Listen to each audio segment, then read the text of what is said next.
money out of crypto. The cycle didn't play out like people thought it was going to play out, and it just, yeah, you know, it feels really shitty, and I understand that. I totally get that, but I don't think the solution is doing the same thing every day and expecting different results, like asking the same questions, talking about the same things every day. You know, shifting the blame to different people all the time, I think, is really toxic as well. And I've talked about this in the past, of course, but you can kind of put yourself into my shoes, where I actually have to be exposed to this because I need to go on Twitter to get the news for the refuel, right? I need to keep up with the pulse of the ecosystem. I need to go on Discord in order to communicate with people, on Telegram, and keep up with the ecosystem. And if all I'm coming across is the same stuff every day, it doesn't lend itself to me being excited about things anymore. It's actually the complete opposite. Like, I can't be passionate about seeing the same kind of FUD every day and dealing with the same noise every day. It just wears me down, right?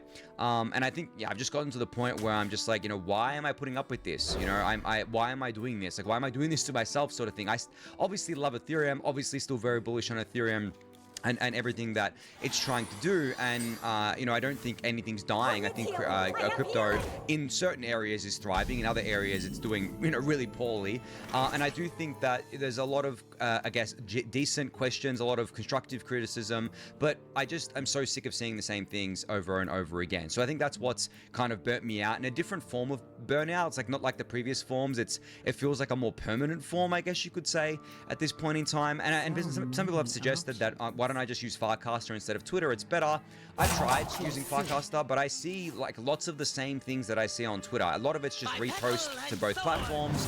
Farcaster is definitely less toxic than Twitter, but it's still the same thing day in, day out. And I don't want to sit there and just scroll through my feeds and just see people shitting on Ethereum all the time. Like, that's not fun for me. That's not fun at all. And I've always said to you guys since the very early days of the refuel that when this stops being fun for me, I'm just going to stop doing it. And, you know, the refuel, I guess, like over time, over the last couple months especially, had become less fun to do because of the fact that I had to sit through all this other crap just to be able to get to the news.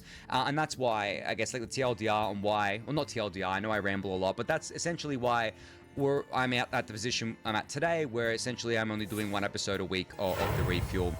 And really spending a lot less time in crypto, if I'm being honest. I mean, I'm not very active on Twitter anymore. I try to be active in the Discord channel where I can. But generally, I'm doing a lot of other stuff outside of crypto right now. I would say that I used to spend like, what, 80% or more of my time in crypto. I would say that's like 30% now, and that's simply because I just mentally can't do it. Like, I can't sit there and just be exposed to constant negativity, whether it's because of price action or not. It doesn't matter. I just personally can't do it anymore after being in the industry for so long. And as I said, I don't think that like Ethereum's dying. I don't think crypto's dying.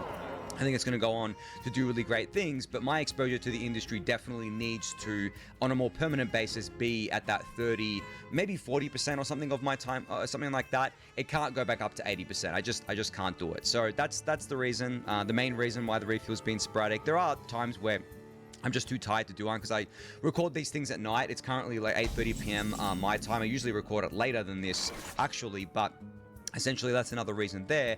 But I think that this industry generally, just to finish on this, has a lot of soul searching to do. I think that the original promises of this industry have all but gone away. I think Ethereum really is the only last kind of beacon of the original promises of this industry. And I really do think that if Ethereum fails in any way, like obviously I don't think it's going to fail, but there's always a chance that Ethereum fails as an ecosystem, it goes nowhere, no one cares about it, and we just end up with like super centralized, I guess, pseudo blockchains. They're not even blockchains, it's just super centralized databases masquerading as blockchains. I feel like the world is a worse off place in that reality. I feel like it's a complete waste of the industry, it's a complete waste of the technology that we have. But if that's the world that we get to, I have zero interest in that world, guys. I've said this time and time again. I'm only here for Ethereum. I have absolutely no interest in anything else in crypto. I'm not even interested in Bitcoin. I don't care about digital gold. Like, I really don't. It is so boring. Like, it is so utterly boring to me. What I care about is a decentralized, programmable chain like Ethereum, right? Censorship resistant, all the good stuff that we care about, credible neutrality, and a really strong asset like ETH, a store of value asset, to be part of that economy and secure that network. That's what I care about. It's what I've always cared about. And if that wasn't here, I wouldn't be in crypto. But again, that's not to say that I can go back up to like my 80% involvement in crypto and feel good about it. Maybe when things like price-wise gets better, I guess, maybe that will improve things. But I don't know. I don't think so. I think at this point, a lot of people in this industry are burnt out. They're not, I guess, like they're not admitting to themselves that they're burnt out, and they're lashing out. They're blaming other people, or they're just like quiet quitting. There's a lot of that going on. I think crypto, I think just broadly, and yeah, I just think people are very demoralized right now. Not just because of crypto, but also the wider stuff happening in the world. The macro environment sucks right now, not just because of the tariff stuff, but just broader, like broader global kind of goings on. That sucks for a lot of people. Cost of living just keeps going up. You know, inflation's tamed, but rates are still very high. So people are struggling generally, and I totally get all of that. I totally understand all of that. And then you throw in, you know, if you're in crypto, throw in all of that kind of stuff there, and it just doesn't lend itself to a very nice environment to be in. So for me personally, I've cut back my time on crypto a lot, and what I'm filling that time with is things that don't have any negativity attached to them. I'm playing video games. I'm not playing online video games where 13-year-olds can yell at me. I'm playing single player games, and I'm enjoying the hell out of that. I'm reading books. I'm spending time with my fiance. We do a bunch of different things together. We watch TV shows together. We go for walks. We go out to dinner. That sort of stuff, right? And I'm back riding my bike an hour a day, and getting a lot of what's the word I'm looking for? A lot of good stuff out of that. Basically, a lot of positive health effects definitely out of that. So I'm back to doing all of that, and that, as I said, there's no negativity attached to that, guys. Like, and it feels so freeing. It feels so good. But obviously, I still want to be involved in Ethereum. Obviously, I still want to do the refuel. So I guess like my plan from here is to try and completely, I guess, like, well, not completely, but like much like lessen my exposure to the negative side of this industry, which is admittedly very hard these days, and try and just focus on the positive stuff, which I'm going to do. I know I've rambled on a little bit, but this is an update that's been a long time coming on why the refuel is the way it is. I'm not going to make any promises going forward. I'm not going to say that I'm going to stick to a 3-day-a-week cadence, because I've said that before and I've broken that promise, and I hate breaking promises to you guys. You guys have been so loyal for so long. I know I do this for free, and you don't pay me for this or anything like that, and I don't have to do it because you're not paying me. People tell me this all the time. It's like, why do you feel bad for not doing an episode? We're not paying you to do it. We're just happy when you do an episode. I'm like, well, yeah, but at the same time, I still feel an obligation. Like, I still feel like you guys love the updates that I give you on all the Ethereum tech. Love all the stuff that I cover, and love listening to me talk about and educate you guys about this stuff. But at the end of the day, first and foremost, I have to take care of my own mental and physical health. And yeah, as I said, like, if it's not fun for me, it's not enjoyable for me, if it's not stoking like the passionate fire within me, then it becomes much harder to do this stuff. And I think that just lessening my exposure to the industry will reignite that flame and keep me engaged in it. But going forward with the refuels, they're just going to be sporadic and random as they have been. I'm not going to say it's going to be once a week or 3 times a week or daily. It's okay. I can promise you it's probably never going back to daily. Like, I don't think I'm going to be able to maintain that. Definitely not going forward, because I do plan to have kids at some point in the near future, hopefully. And yeah, in that environment, I don't think I'd ever be able to do daily refuels. But I'm going to try and do them when I can. I'm going to try and do them as often as I can. But yeah, episodes will come out when they come out. But thanks for listening to me rambling there. I know I took up about 10 minutes of the refuel doing that, but enough on that.